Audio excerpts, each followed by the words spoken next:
Iepriekšējais G-sērijas dators sacēla pamatīgu vētru Latvijas datorspēļu vidē. Šis bija ļoti gaidīts modelis, par to mēs saņēmām neskaitāmus zvanus un e-pastus, kad viņš beidzot būs. Un lūk, man ir tas prieks prezentēt jums jaunāko M79 datoru ar sērijas numuru G1000.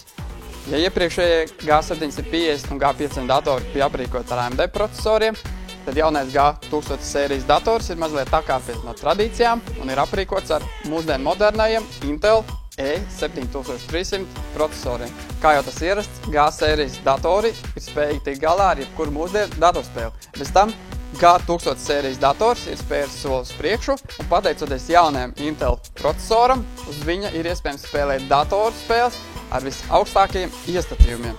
Turpinot pa sastāvdaļām, zem šī korpusa slēpjas Samsung F1 750 GB cietais disks, HD 4850 Radeon grafiskā karte, kā arī 2 GB atmiņas un iepriekš minētais Intel E7300 procesors. Kad pietiks vārīties pa iekšām, laiks pārliecināties, uz ko šis G1000 sērijas dators ir spējīgs. Uz jaunā G1000 sērijas datora, kā jau tas ierasts, mēs esam uzstādījuši uz doto brīdi vienu no prasīgākajiem spēlēm – Turo, kuras mērķis ir ļoti triviāls – apšaut dinozaurus.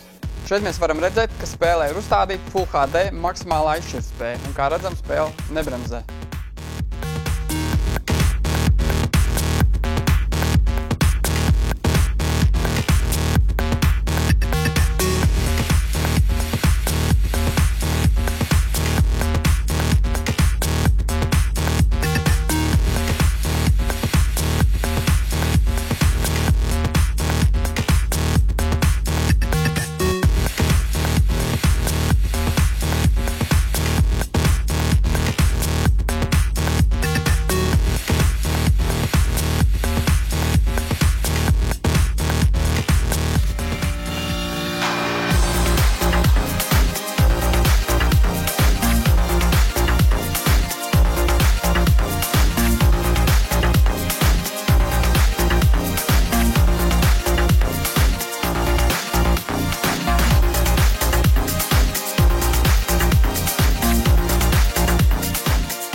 G1000 sērijas datori ir pieejami ierobežotā daudzumā, tos var iegādāties datorsalonās M79, kā arī pasūtīt caur internetu ar piegādi Latvijā uz jebkuru pagastu, māju, dzīvokli.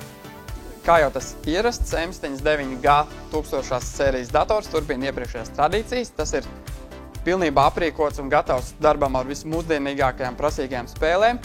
Tiesa gan, pateicoties jaunajam Intel procesoram, šī cena ir mazliet dārgāka nekā iepriekšējiem datoriem, un tas maksā 349 lati.